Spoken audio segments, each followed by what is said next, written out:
Як відрізнялася ситуація після початку російсько-української війни в 2014 році в Авдіївці і після повномасштабного вторгнення Росії у Маріуполі в 2022 році?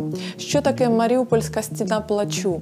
Про це і про те, який цинічний злет цін на квартири для біженців ми спостерігаємо зараз, поговоримо з Ольгою Довгань, якій разом із рідними вдалося евакуюватися з Маріуполя.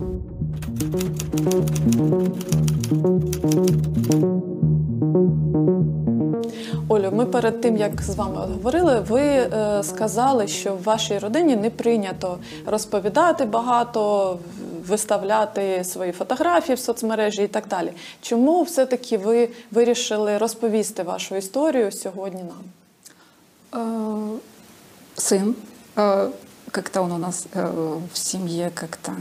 Он замечательный человечек, поэтому у нас он как-то совесть такая яркая, красивая, сочная, и я всегда прислушиваюсь и к его мнению тоже. Поэтому, если хочешь, расскажи. Опять-таки, знаете, война у нас началась в нашу семью, она вошла в 2014 году еще, не в 22-м, а в 2014. У меня муж работал в то время в Авдеевке, и 6 долгих лет эта война была с нами. Поэтому, наверное, рассказать много что есть, и немножко по-другому, чем люди видят. Смотря вот эти кошмарные ролики, с которыми я категорически со многими не согласна, они перекрученные, может, постановочные, может, люди правда так думают, не знаю. Но очень много неправильного, очень много от чего хотелось бы спросить у людей, ты сам в это веришь или нет. Может быть, как моя подруга когда-то сказала, когда она находилась в ДНР, я говорю: Лен, почему люди так говорят, почему они так делают, почему они так думают? Она сказала: когда на тебя направлен автомат, или он стоит где-то там сзади, ты по-другому начинаешь говорить тоже. С этим я согласна с ней. Потому что, наверное, самое страшное в жизни, когда на тебя правда направлен автомат, он всегда может выстрелить. Хотя, опять-таки, человек доходит до определенного барьера. Мы с сыном потеряли связь на 9 дней, и мы не знали, где он. Он не знает. Он находился в то время в Киеве, мы находились в Мариуполе.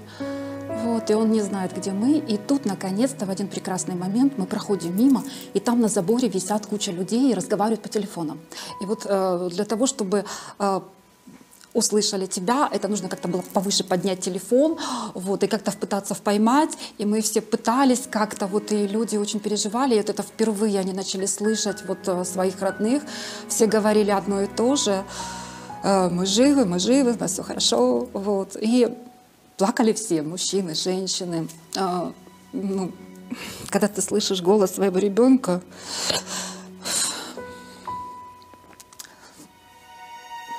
наверное, это круто. И стена плача. Про что я и сказала. Вспоминая этот момент, это было, конечно, волнующе, приятно. И тут, я же говорю, выбегает от мужчина с гранатой, говорит: я вас всех взорву, разойдитесь, из-за вас настреляют. Все глянули в него. Никто не ушел, никто не разошелся, потому что все слышали своих родных и все хотели дозвониться. До такой степени все равно было. До такой степени все равно, когда ты видишь столько горя, когда ты видишь столько боли, когда женщина, которая 80 лет несет 2 баклажки воды по 5 литров, это 10 литров, а она замечательная, за ней смотрел сын, ей помогали всегда сумки носить, и тут она несет. И она, наверное, до такой степени устала, что она прошла мимо меня, даже не увидевши меня. А мне столько всего нужно сделать и помочь тоже, и этим же бабушкам тоже, поэтому думаю, ладно, несете, тетя Валя, несите, дай вам Бог силы. Якщо почати все-таки з Авдіївки, з 2014 року, розкажіть, будь ласка, яка тоді була ситуація і наскільки, за відчуттями вашими, те, що було в 2014-му, повторилося в 2022-му для вас уже в Маріуполі? Это совершенно было все несравнимо. Мы снимали как раз квартиру, арендовали возле аэропорта, поэтому мы застали одну из первых эти выстрелы. Тогда еще было как-то страшно, но муж должен был ездить мимо аэропорта на машине регулярно на завод. Вот. Потом мост уже разрушили через некоторое время, и мы поняли, что нужно немедленно уезжать. Вот, и побросали вещи, еду, как и в этот раз, кстати, вот это повторилось. Побросали вещи и уехали в Мариуполь. Но опять-таки, увы, нужны деньги, и он ездил в эту Авдеевку. И так как он едет на машине один, транспорт уже не ходил, а на машине надо было ездить, потому что туда дороги другой не было. Мужа отпустить одного я не могу, и я садилась в машину и ехала. Конечно, он ругался, вот, он был против, потому что вот эти первые блокпосты, эти первые профессионалы там были разные, вообще разные. Там блокпост, они все менялись, они все были совершенно не похожи друг на друга, контингент тоже был совершенно разный. Но все равно тогда было немного помягче, и Донецк так не стреляли, и не было вот этого кошмара, то, что творилось в Мариуполе. Конечно, были выбитые стекла, да, напротив Донбасс-арены, по-моему, Челюскинцев. Да, был пустой район, ты едешь по дороге, которая была просто жилой, состоящей из движения, то ты там едешь один, и там только бродячая собака на остановке. Вот, но такого кошмара, конечно, не было. Это уже перебор. Вот. Какие-то там разрушенные дома, не до такой степени. Вот. А потом мой муж остался в Авдеевке, и он уже жил там на заводе. Вот. И вот все эти обстрелы, то, что там было очень тяжело. И я звонила мужу всегда утром: ты жив, и вечером: ты жив. Все, что меня интересовало, жив. Вот. Или он бежит, к примеру: Оля, я спускаюсь в бомбоубежище, не переживай, у меня все хорошо. Там было тоже кошмарно, и это было очень тяжело, потому что люди с Авдеевки переехали на завод, и они жили в заводоуправлении. Дети, старики, собачки, кошечки, рыбки, хомячки. Люди сидели, лежали на полах в этих коридорах. Потом было бомбоубежище. В бомбоубежище купили койки. Но, как муж сказал, как я сгоню оттуда ребенка? И они там где-то, то есть 5 дней вот в этом ужасе, а потом люди уезжали на выходные, хотя бы им везло, потому что другие люди оставались и жили опять-таки там. Да, тогда тоже были и ранения, и муж приезжал просто. Это тяжело пережить, когда человек на куски разбросан, фрагменты человеческого тела, и когда человек идет на завод, и у него 25-летнего мальчика осколок, и у него вываливаются внутренности, и они как-то запихивают и пытаются этого мальчика довести хоть куда-нибудь, звоня по дороге, что кто их примет. Вот. И, наконец-то, когда прошли эти 6 лет, я так обрадовалась, что наконец-то мы начнем жить без войны. Но нет, без войны не получается. Она почему-то стучится. Вот.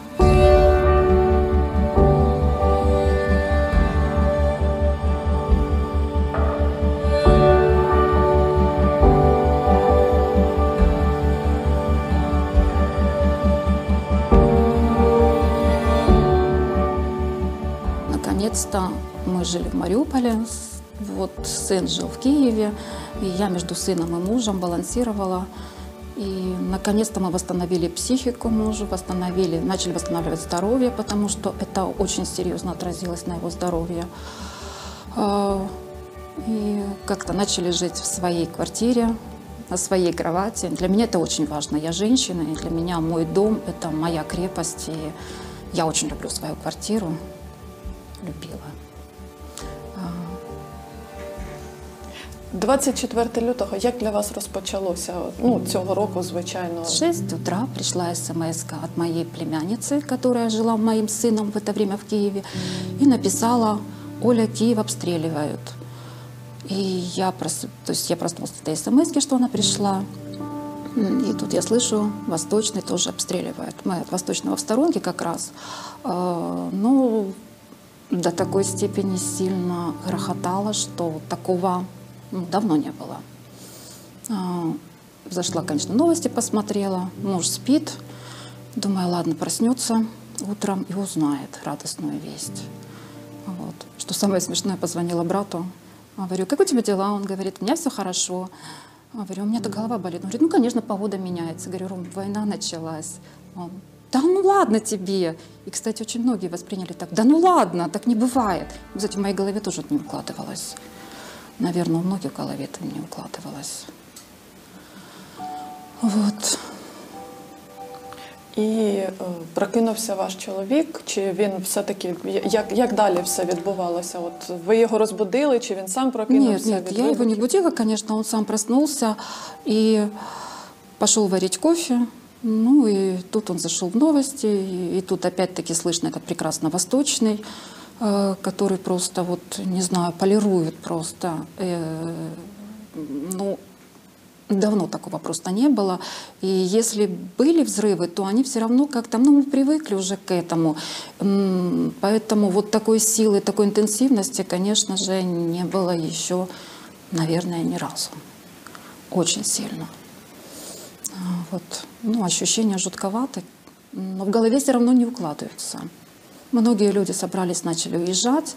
Мы до последнего не верили. Мы верили, что наш Мариуполь защищен, мы не сдадимся. Вот. Мы Форт Бояр. Ну, оказалось, все-таки мы не сильно. А що значить до останнього ви не вірили? Коли настав цей останній момент, коли ви зрозуміли, що треба все-таки виїжджати, що стало таким поштовхом? Ну, виїжджати. Хотелось к сыну, но в Киев. Но сына там тоже, поэтому я за сына сильно переживала. У мужа работа в Мариуполе, они до последнего работали. Вот. Бросать мужа я не могу, ехать к сыну тоже не получается, потому что мужа бросаю, поэтому пришлось. А когда поняла, когда всех перевели дистанционно, когда вначале выключили свет, потом воду, потом газ, а потом пропал интернет, окончательно мы перестали выходить на связь. И вот когда с этим сталкиваешься, то есть воду мы нашли источники, утром вышли, начали дрова заготавливать, и когда каждый божий день ты растапливаешь огонь, добываешь эти дрова. Когда мародерство еще началось, конечно, да, стыдно об этом говорить, но хотя вроде бы и ночь, и комендантский час, и мы привыкли к комендантскому часу Мариуполь, но все-таки магазины все тут же взломали. Это было очень жутко, гадко и стыдно за людей. Зачем им куча удочек, зачем им куча каких-то, не знаю, ненужных вещей. Но я понимаю еду, я понимаю детское питание. Кому надо детское питание? Но когда люди несли удочки или целые мешки обуви, совершенно ненужно им, ну это перебор все-таки. Потом многое выкидывалось на свалках, так и осталось. Ну, главное украсть, взломать. И холодильные камеры тоже люди вытаскивали. Стыдно, правда стыдно. Вот за это стыдно. Вот. А когда уже, конечно, не стало и газа, и когда люди в возрасте, холодно в квартирах, ну, пока газ был еще ничего, и ты растапливаешь этот костер, каждый день добываешь дрова, а он же еще сырой, пока дрова, и они не разжигаются. И целый день мальчики тратят на это, воды нет, чтобы потом умыться, помыться, поэтому все воняли, грязные. А утром встаешь, выпал снег, и смотришь, и думаешь, и опять 25, и опять вот каждый раз одно и то же. На связь никто не выходил, никого не было. Мы жили возле плавбассейна, поэтому у нас там очень много людей проходило, кто-то там рассказывает одно, кто-то другое. Информация часто и густо очень спорная, противоположная, но все равно как-то был в жизни. И тут наконец-то я нашла полицейских, они приехали к горисполкому, и собралась куча людей, начинают им задавать вопросы. И помню, я там достучалась и говорю, скажите, пожалуйста, а нас кто-то знает, что в Мариуполе происходит? Полицейский говорит, нет. Будет газ, будет свет, будет вода? Нет. А в глазах у него просто, вот знаете, такая вот обреченность. Я говорю, то есть мы здесь все останемся? И он такой, да. И вот тогда стало страшно, потому что у нас связи ни с кем нет, мы ничего не знаем, что происходит. Ты находишься там, борешься. Вот. Ну, мы, конечно, молодцы. Я горжусь нашим подъездом. Мы готовили еду на всех, кормили бабушек. В подъездах очень много бабушек. Носили им воду. Но опять-таки, сколько ты можешь нанести этой воды, когда нужно еще дрова, нужно выживать. Хочется просто лечь, заснуть, поспать ровно столько, сколько ты можешь, не можешь, потому что ночью стреляют. Конечно, самое страшное – это авиация, когда у тебя подпрыгивает дом, когда подпрыгивает кровать, в которой ты лежишь. А до подвала ты реально понимаешь, что ты не добежишь, у меня 5-й этаж. Ну, толку мне бежать, у меня уже подпрыгивает все. Дверь в шифонере скрипит, потому что вот такая вот воздушная волна, ну, очень страшно. И целую ночь лежишь так в кровати и слушаешь это все. И что-то взрывается, утром открываешь так окно, смотришь, там взорвалось, там взорвалось. Жутко. Но ты встаешь, идешь за водой, над тобой летят снаряди, потом присел так чуть-чуть і опять І пішов. все-таки який момент став вирішальним, після чого ви просто прийняли рішення «їдемо звідси»? І яким чином ви виїжджали? Выезжать хотелось мне, если честно, все время. Это единственная мысль, которая мне помогала. Потому что я понимала, что мы здесь все просто вот или умрем с голоду, или с холоду, или же добром это все не кончится, потому что бои идут вокруг, но мы как-то вот еще пока в более мирном ситуации. И я реально понимаю, что это более мирно. Мы даже собрали вещи, подъехали к горосполкому, проехали машины, объявили в рупор, что коридор открыт, выезжаем. И очень много людей, кстати, выехало, собралось возле горосполкома. Ну, через некоторое время сказали, коридор закрыт, все, разворачивайтесь. А потом, когда мы уже начали спрашивать у военных, военные, никакого коридора нет, ничего нет. Люди, естественно, зная, что мы первые собрались уезжать, начинают рассказывать какие-то сказки. Там того расстреляли. Почему сказки? Потому что никто не знал, кого расстреляли, где расстреляли. И, то есть, откуда-то они узнали. Откуда вы узнали? Скажите мне конкретно, кто сказал, как сказал. Но ведь вы это узнали, связи нет. Как вы связались? Голубиной почтой? Чем? То есть люди, вот к чему я и хотела сказать тоже, начинают что-то придумывать, начинают как-то искать оправдания каким-то вещам, которые не могут исправить. Вот. Ну, мне все равно. Я сказала, я все равно отсюда уеду. И мы через некоторое время переехали к моим свекрам. Переехали на Азов-Кольцо, это вообще еще в стороне, и получается мы оказались вообще изолированы от мира. Ну, там тихо, мирно, спокойно, ну, над нами летают снаряды. Да, на горизонте расстреливали роддом, который мы слышали, не знаю, вот. Курчатова хорошо доставалось, Пентагон тоже, но это было в стороне, и над нами летали снаряды. Потом мы поняли, что здесь просидеть долго не получится, хотя все время и муж, и свекор тоже посидим, подождем. Кстати, очень страшно сидеть вот в таких изоляциях, там просто вот это бездействие и вот от непонимания ситуации, от того, что ты выполняешь совершенно глупую работу, знаете, вот как низшая какая-то ступень, вот еда, сон, еда, вода, ну, дрова, и понимаешь, что вот в этом всем прожить долго не получится, тупеешь. И мы собрались и пошли через полгорода к себе домой для того, чтобы хотя бы знать, какая ситуация. И приходим, прошли город, то есть то, что разрушений очень много, то, что на улицах лежат люди, вот. То, что ты идешь, подходишь к солдатам и спрашиваешь, как пройти, там дорога нормальная, там можно пройти или нет. Они говорят, мы не знаем, мы стоим только здесь, и что находится за углом, мы уже не знаем. Это уже нас, ну, опять-таки их тоже можно понять. Там они тоже обложились, и туда выходить, наверное, тоже невозможно. Это в заводе как раз. Мы пришли домой, узнали, что город медленно разрушается. Вот, ужаснулись этому всему, потому что плавбассейн, который строился, он был очень красив. Вот, он оказался уже разрушен, потому что туда пришла гуманитарная помощь. Сразу же туда попали. Как только там начали, объявили, что там будут врачи принимать, сразу же туда опять пошли обстрелы. Рядом с нами был госпиталь.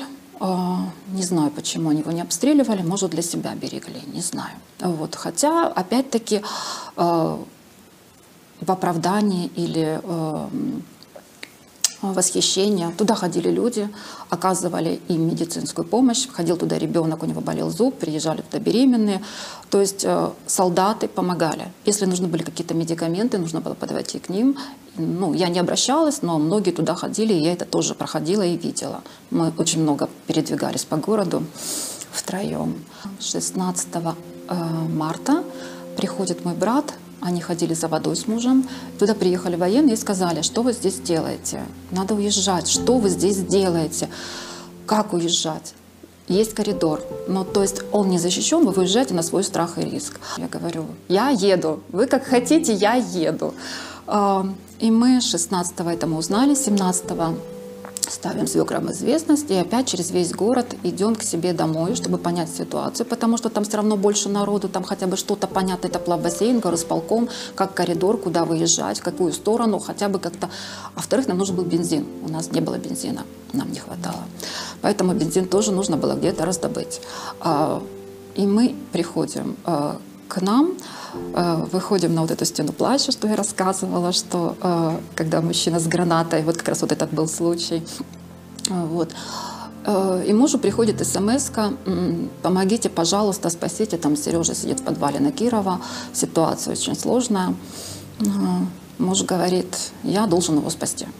Я пошел, говорю, ты не пойдешь сам, мы пойдем вместе.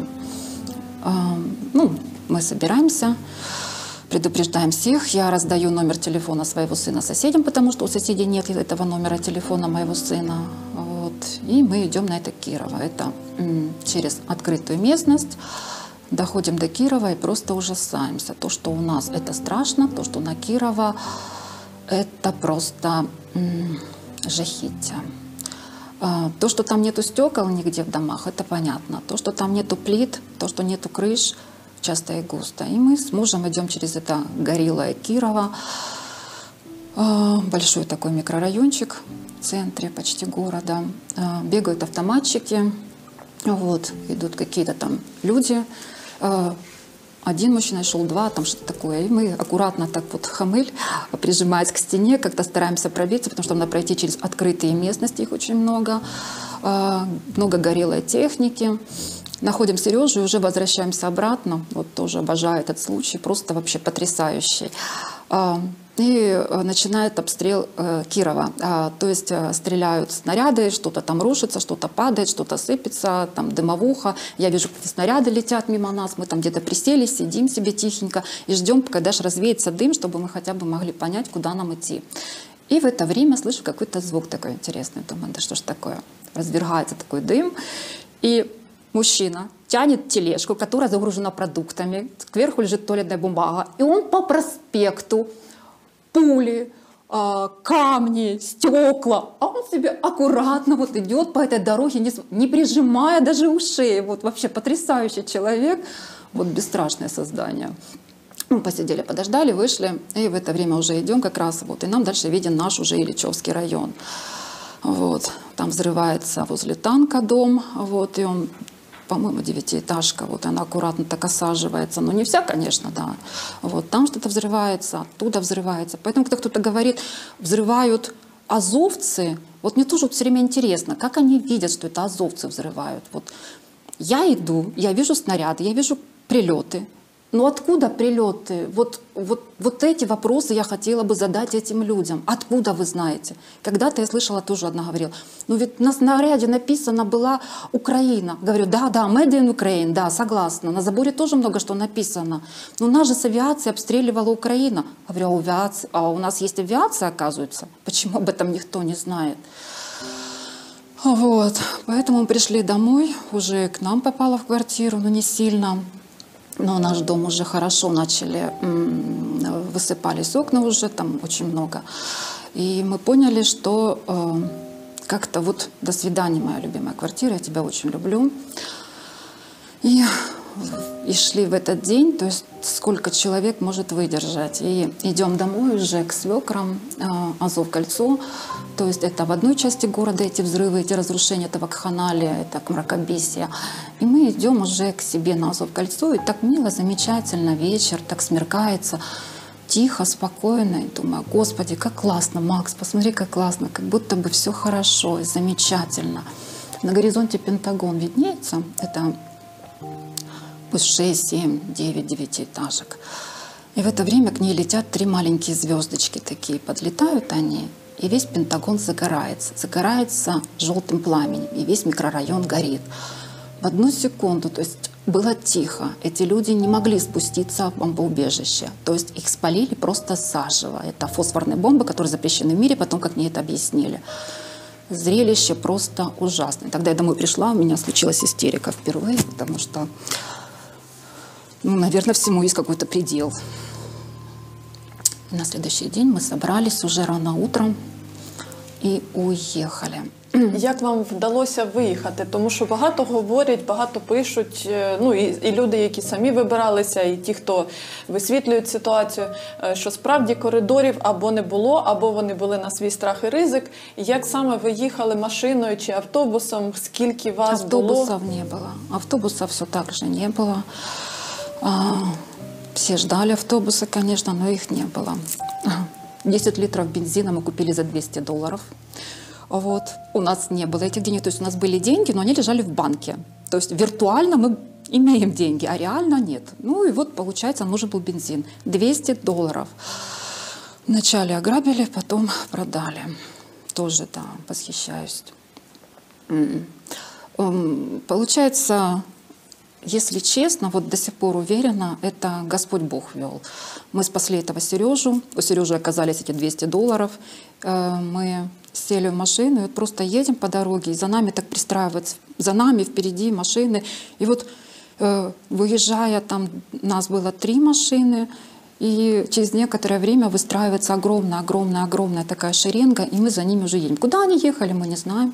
В машине лежало 2 запаски, потому что осколки, камни. И тоже проезжает тоже Кирова, злосчастная, несчастная. Вот.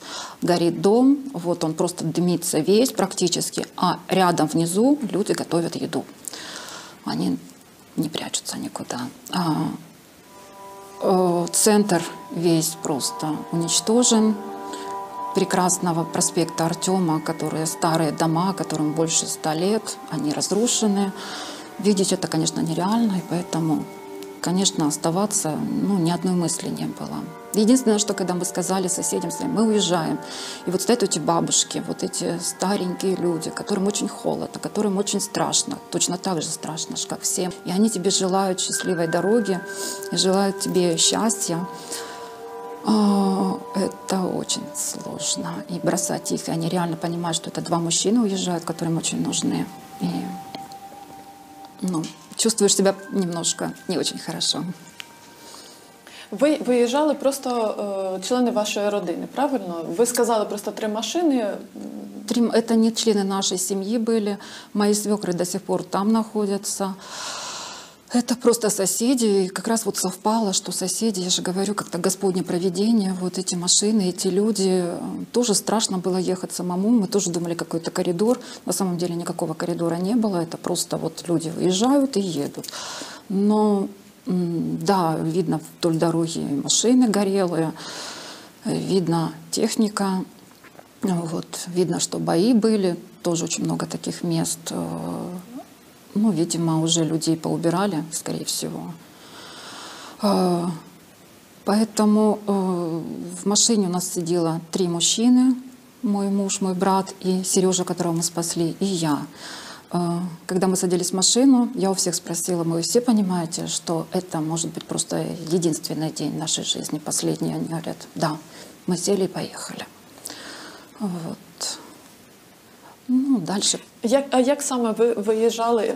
Який був маршрут вашого руху? Ну, зараз можна, напевно, про це говорити? Да, конечно, конечно. Маршрут был один. А как получалось, это вообще непонятно, потому что мы, главное, выехать с Мариуполя, а дальше все равно мы понимаем, что как-то мы доберемся. Поэтому доехали до Мангуша, там остановились просто чтобы передохнуть и понять, куда ехать. И начали уже тогда в Мангуше связываться с людьми, которые выехали, для того, чтобы понять, куда двигаться. Потому что на самом деле ну, мы собирались до Запорожья у нас бензина не хватало, где взять бензин тоже неизвестно. Вот.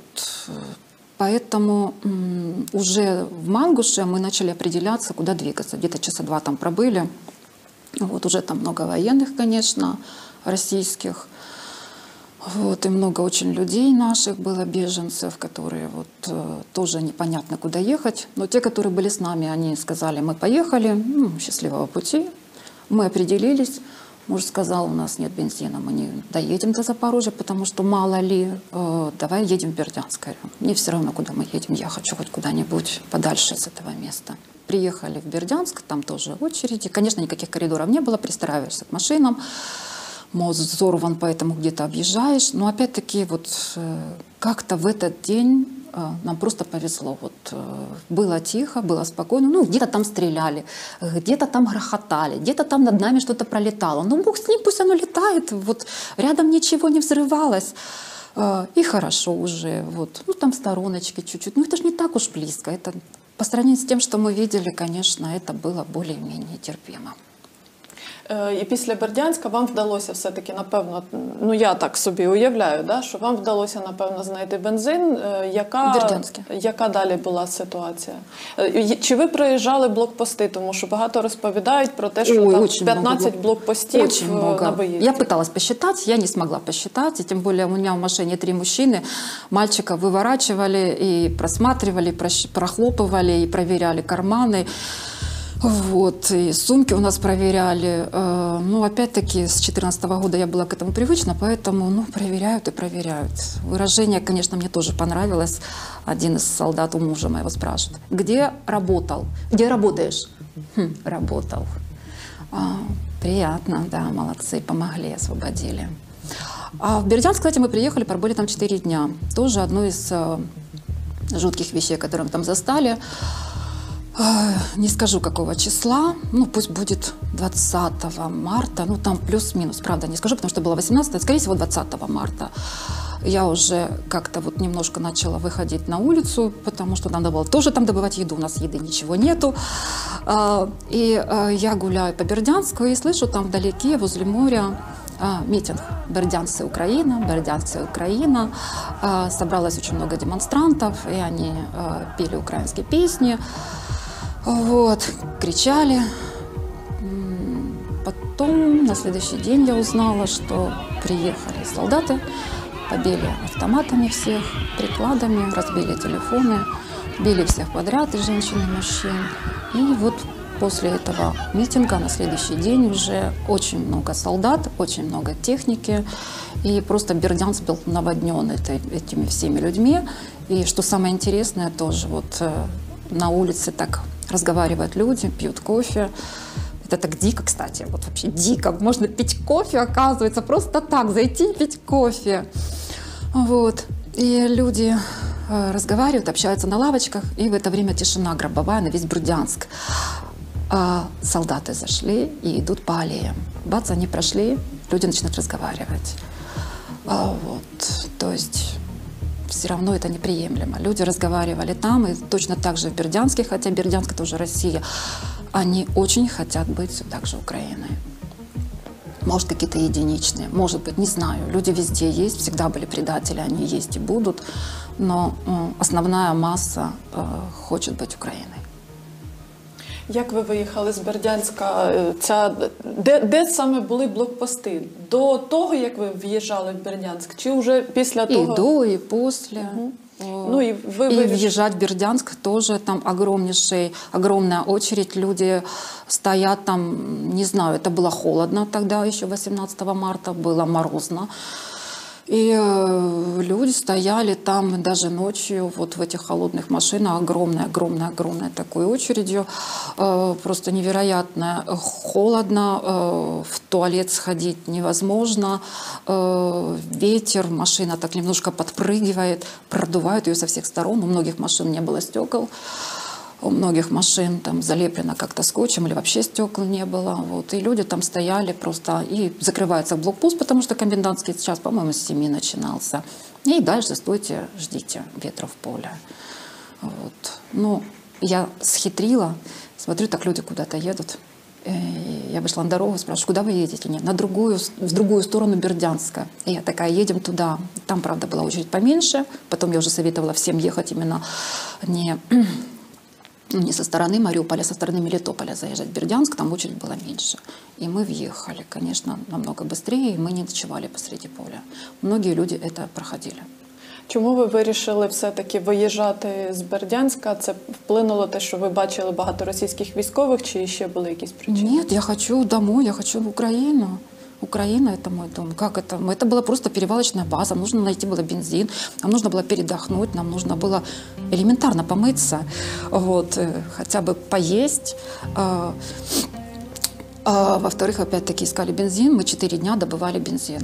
Вот, очереди просто, ну, к примеру, можно купить бензин $100, 20 литров, уже дешевле, чем в Мариуполе. Ну, записываешься на некоторые заправки, и, к примеру, по-моему, там 200 или 300 машин в день только загружают бензином. А мы в очереди были там 700-800 какие-то. Ну, вот. Ну, где-то муж, по-моему, купил бензин 100 гривен литр. Вот. И мы были очень рады. Мы загрузились тогда этим бензином. И как только у нас появилось уже достаточно, мы решили выезжать. І виїжджали ви на Запоріжжя, правильно? Только на Запорожье. Вот.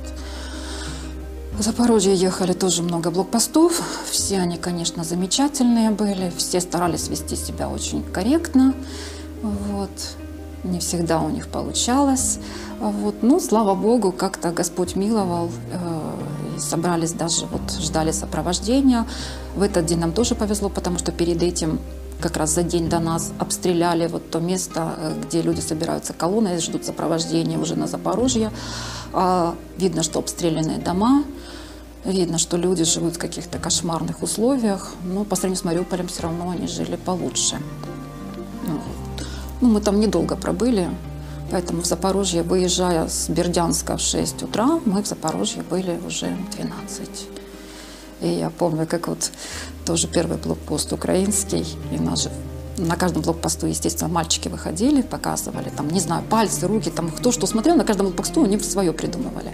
И тут, наконец-то, украинский блокпост. Боже, Сережа выскочил с этого блокпоста к этому украинскому вояке. Говорит: Сереж, не сильно прыгай, а то у него автомат, мало ли, он тебя может не понять. И мы были, правда, очень счастливы. И когда попали в Запорожье, эти волонтеры, которые хотите кушайте, хотите там пейте, хотите что хотите. И такое отношение, вот. Муж нашел мне какие-то там печенюшки, говорит: на, наконец-то ты можешь есть печенюшки, грызи. Вот. Мальчики не ели, они сказали, это нужно кому-то, вот, кому-то нужнее, пусть они едят. Я говорю: мне очень нужно, я умираю просто, я физически истощена, поэтому я поела, заставила мужа поесть, потому что он за рулем. Ну, мальчики не хотят кушать, пусть не едят. Значит, кому-то правда нужнее. Вот. И потом уже именно в этот день, хотя нас принимали в Запорожье, но мы с Запорожья поехали в Кривой Рог. Ваш син, він приїхав в Кривий Ріг знову? Нет, я до сих пор его не видела. Он во Львове находится сейчас. Эвакуационным поездом он уехал во Львов, и я до сих пор еще не видела ни своего сына, ни свою племянницу, которая сейчас находится с ним. Ну, по крайней мере, я могу хотя бы с ним разговаривать. Мы переслали ему деньги, потому что он оставался тогда практически без денег. И это тоже тревожило, потому что деньги есть, а у ребенка их нет. И доступа у него к деньгам тоже нет. Наши друзья все позвонили сыну, и каждый предложил свою помощь. Каждый спросил, нужны деньги или нет, и готовы были помочь, хотя многие из них далеко не такие уж и богатые. Вот, поэтому мой сын всем отказал и ждал, когда родители появятся. Люди находятся там. Почему они не уезжают? Во-первых, информационная блокада. Ну, это понятно, все они говорят, это одна история, я тоже о ней говорила. А вторая, в 2014 году, когда Авдеевка уезжала, и люди сталкивались с тем, что, зная, откуда ты, автоматически поднимается квартплата. В 2016 году мы приехали с сыном в Киев, он поступил в университет. 50, 60, 70% людей, узнавая, откуда мы, что мы с Донбасса, нам тут же отказывали. Цены тут же вырастали. Я была и денеркой. Боже, как меня только не обзывали. Вот, наверное, сказали бы, ведьма сжечь, они бы это сделали. При всем том, что сейчас эти люди, одни из первых, съехали в Западную Украину. Когда я говорила, на вас направлено когда оружие, вы совсем по-другому себя ведете. Они съехали в Западную Украину, хотя они герои. Вот. А я, ДНРка, осталась вот в своей стране, в своем городе, понимая, что хотя бы малость я могу сделать что-то для своего города. Вот, поэтому сейчас люди живут на окраине Днепропетровска, они снимают однокомнатную квартиру, которая в очень плохом состоянии, за 15 тысяч плюс коммуналка. 15 тысяч плюс коммуналка. Ну откуда у людей такие деньги, когда нет работы? Поэтому хотелось бы просто, вот, люди, ну имейте совесть. Вот сейчас ваш Днепр обстреливают, завтра обстреляют. У меня тоже была квартира, у меня ее нет. Завтра вы можете лишиться всего, и вы останетесь с сумкой. Это хорошо, если у вас будет одна сумка. А если у вас ничего не будет, возьмитесь, пожалуйста, за голову. Я понимаю, что деньги важны, но иногда мы должны немножко о них забыть. Есть что-то главнее, важнее. И я не удивлюсь, если этим людям перепадет потом тоже хорошо. Потому что есть вещи, которые нельзя. Ви на початку сказали, що бачите багато відео різних і різних повідомлень, які ви вважаєте, що неправдиві, і вам би хотілося донести правду, спростувати їх, якщо я правильно зрозуміла. Що саме ви мали на увазі? Які повідомлення, які відео? Ну, в контексте рассказа все-таки я пыталась донести, вот, почему-то ДНР именно, почему-то не украинские войска, а именно Азов. Чем они отличаются друг от друга, например, я до сих пор так и не поняла. Я находилась в Мариуполе. Местные жители рассказывают, что у нас какие-то группировки были, оказывается, в Мариуполе. Как достали их эти группировки, какие-то у нас войны были в Мариуполе. Может быть, они жили в каком-то своем Мариуполе, может, у них был свой какой-то мир. У меня был прекрасный город, замечательный, в котором я гуляла, в котором я наслаждалась, в котором гуляла моя племянница, которой 18 лет. Но не было никаких группировок. Не знаю, может, что-то где-то происходило у них. Поэтому военные вели себя корректно. В 2014-2015 году такое я сказать не могу, конечно. Но сейчас уровень просто вырос. Их отношение к народу совсем по-другому поменялось. Вот кардинально поменялось после 2014 года. Поэтому на сегодняшний момент не было никаких группировок, не было никаких азовцев, которые что-то там творили, кого-то расстреливали. Как говорили, забрали на подвал. Говорю, пока не забрали определенных людей, которых я точно знаю пофамильно, я могу сказать, кто был за ДНРов. Вот, они ходят, они передвигаются, ну, значит, ничего этого нет. Я не поверю. Поэтому вот это я хотела сказать, что наши военные вели себя замечательно. И многие наши девочки выходили замуж за этих мальчиков. Многие мальчики женились на наших девочек. И наши многие очень красивые девочки стали тоже военными. Ну, на мой взгляд, это хороший показатель. Если девочки выходят замуж и рожают от них детей, ну это круто. Все-таки, от сьогодні ви в безпеці, сьогодні ви в Кривому Розі, ваша сім'я в безпеці. Які у вас відчуття? Що далі? Що буде далі? Що ви собі плануєте? Чи можете ви зараз щось планувати? Наверное, планировать мы ничего сейчас не можем. Планирование сейчас, ну, как-то, не знаю, звучит немножко фантастично. Просто пока ждем. Вот. Люди, у которых мы остановились, они нам предложили квартиру. Спасибо большое этой семье. За квартиру мы не платим. И когда мы туда приехали, они принесли мне халат теплый, махровый. Говорят, тебе будет холодно, на тебе новый халат, тапочки. Принесли кучу еды какой-то. И это было так мило, так чудесно, так замечательно. Поэтому пока мы находимся здесь, сын находится во Львове, и мы чего-то ждем. Наверное, все-таки победы. И остановить этих орков очень бы хотелось.